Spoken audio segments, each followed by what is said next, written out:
சிவாய சிவாய நம. ஓம் ஓம் ஸ்ரீ குருபியோ நமஹ. ஓம் நமோ பகவதே ஸ்ரீரமணாய. அன்பும் அறமும் அறிவும் பேராற்றலும் உடைய ஆன்மீக பெருமக்களே, ஆன்மீகத்தின் மிக ஆழமான தெளிவான அடிப்படைகளை இன்பத் தமிழிலே எடுத்துரைத்த பகவான் ஸ்ரீ ரமண மகரிஷியின் உள்ளது 40 என்ற நூலின் 8வது செய்யுள். இதிலே மிக அற்புதமான ஒரு கருத்து வருகிறது.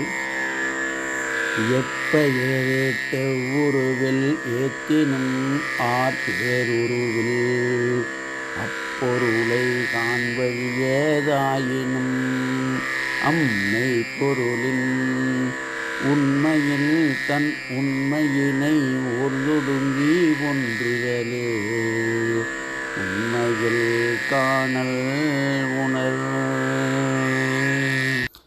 பிரிக்கும் பொழுது இது மிக எளிமையான செய்யுள் என்பது புரியும். எப்பெயரில் எவ் உருவில் ஏத்தினும், அதோட முடியுது.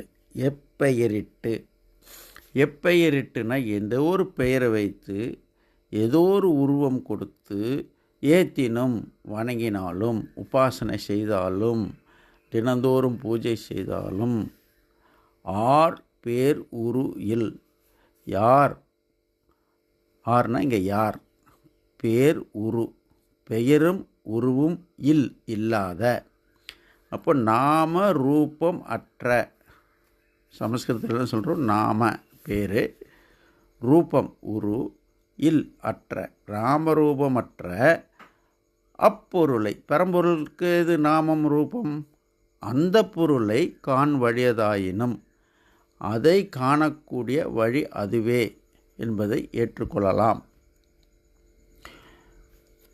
அது ஒரு வழிதான், அதில் தவறு இல்லை.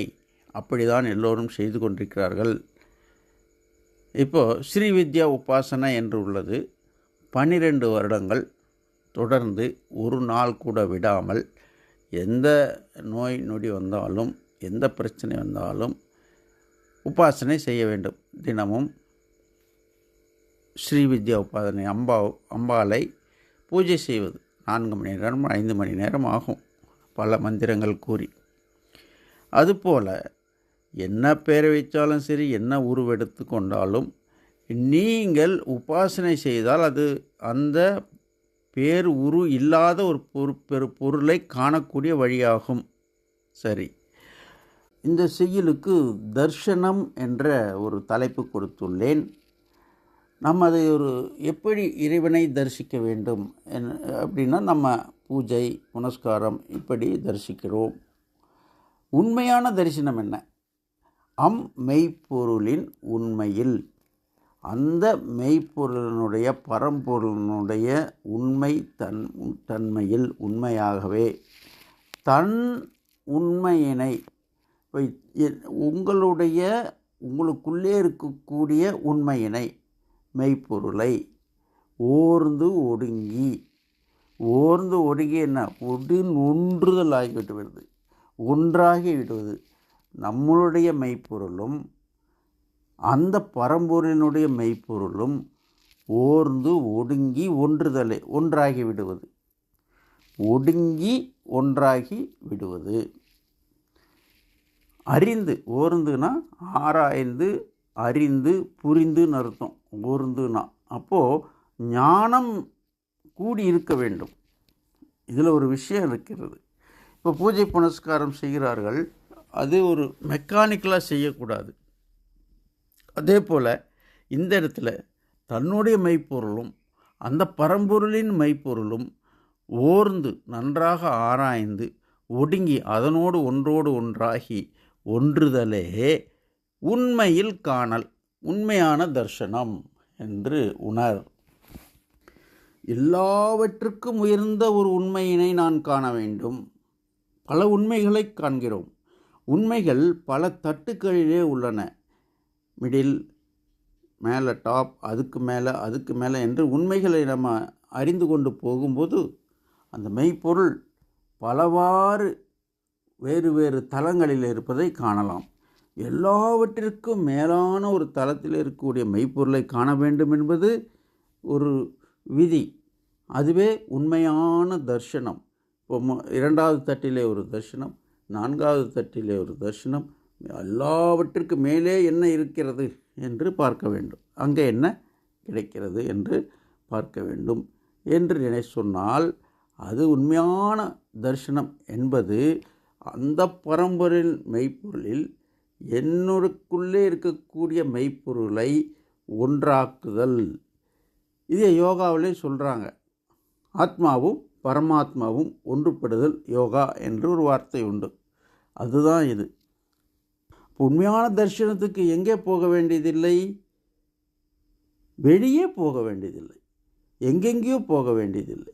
நமக்குள்ளே அந்த பரம்பொருளையும் நமக்குள்ளே இருக்கக்கூடிய ஆத்மஸ்வரூபத்தையும் ஒன்றாக்குதல், ஒன்றோடு ஒன்றாக்குதல் என்ற ஒரு நிலையை உருவாக்கினால் அந்த பரம்பொருளை நேரடியாக பார்த்த ஒரு தரிசனம் கிடைக்கும். அதுவே உண்மையான தரிசனம் என்று பகவான் கூறுகிறார்.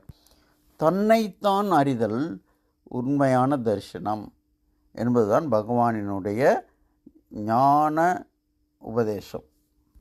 இதை பார்க்கும்போது அது தேவையான தோணும். அந்த பேர் உரு கொடுத்து பூஜனைகள் செய்வது தேவையா என்பது உடனே தோணும். அதுக்கு தான் சொல்லியிருக்காரு பகவான், அதுவும் ஒரு வகையான தரிசனத்தை கொடுக்கும், மெய்ப்பொருளின் ஒரு வகையான தரிசனத்தை கொடுக்கும். உதாரணத்துக்கு நம்ம தூரத்திலிருந்து பழனியை பார்க்குறோம், அது ஒரு தரிசனம். படியில் ஏறும்போது பழனி மேலே தெரிகிறது, அது ஒரு தரிசனம். உள்ளே போகும்போது கர்ப்ப கிரகத்தை தூரத்திலிருந்து பார்க்கிறோம், அது ஒரு தரிசனம். பக்கத்தில் போகும்போது இன்னும் நன்றாக பார்க்கிறோம், அது ஒரு தரிசனம். எல்லாமே தரிசனம். இந்த தரிசனங்களுக்கும் அந்த தரிசனங்களுக்கும் பெரிய வித்தியாசம் இல்லை. அதை ஏற்றுக்கொண்டு விட்டார் பகவான். அதில் தவறில்லை என்று கூறியிருக்கிறார். அப்போ நம்ம மனதில் ஈடுபாடு இருந்தால், மனதிலே ஒரு சந்தோஷம் இருந்தால் அதை தொடரலாம். உண்மையில் ரமண மகரிஷி இருக்கும்போது எல்லா விதமான பூஜைகளும் ஆரம்பிக்கப்பட்டன. பகவான் கலந்து கொள்வார், அது செய்யவும் சொல்வார். அந்த பூஜை செய்யுங்க, இந்த பூஜை செய்யுங்க சொல்வார். இதுபோல் அந்த உபாசனைகள், பூஜைகள் தவறு இல்லை என்பது முதலே சொல்லியாச்சு. அப்போது நமக்கு அதில் ஈடுபாடு இருந்து அது எப்படின்னா, எல்லோரும் ஞானாபியாசத்திற்கு வர முடியாது. நாம் எல்லோரையும் சேர்ந்து கலந்து வாழ்ந்து கொண்டிருக்கும்போது நம்மை சார்ந்தவர்களுக்கு இந்த நடுத்தட்டில் இருக்கக்கூடிய தரிசனங்கள் மிகவும் அவசியமாக இருக்கும்போது இந்த ஞானிகள் அதிலே கலந்து கொள்கிறார்கள், அதை ஊக்குவிக்கிறார்கள். நம்ம சனாதன தர்மம் என்பதே அதுதான். எல்லோருக்கும் எது ஏற்றதோ அந்த வகையான பயிற்சிகளும் அந்த வகையான உபாசனைகளும் கொடுக்கப்பட்டுள்ளன இயற்கையாக. குழந்தைகளுக்கு என்ன புரியுமோ அப்போ அவர்களுக்கு அந்த விதமான ஆன்மீக பயிற்சி, பெரியவர்களுக்கு அந்த விதமான ஆன்மீக பயிற்சி, பெண்களுக்கு அந்த விதமான இறைவனோடு ஒன்றி இருக்கக்கூடிய ஆன்மீக பயிற்சி. ஞான அபியாசம் என்பது, ஞான யோகம் என்பது யாருக்கு பொருந்துமோ அவர்களுக்கு இது உபதேசிக்கப்பட்டு உள்ளது. ஆகவே இது அதுக்கு முரணானது அல்ல என்பதை நாம் உணர்ந்து கொள்ள வேண்டும். எல்லாம் வல்ல இறைவன் உங்களை என்றென்றும் ஆசீர்வதிப்பாராக.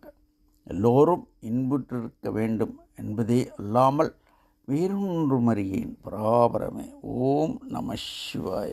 ஓம் நமோ பகவதே ஸ்ரீரமணாய.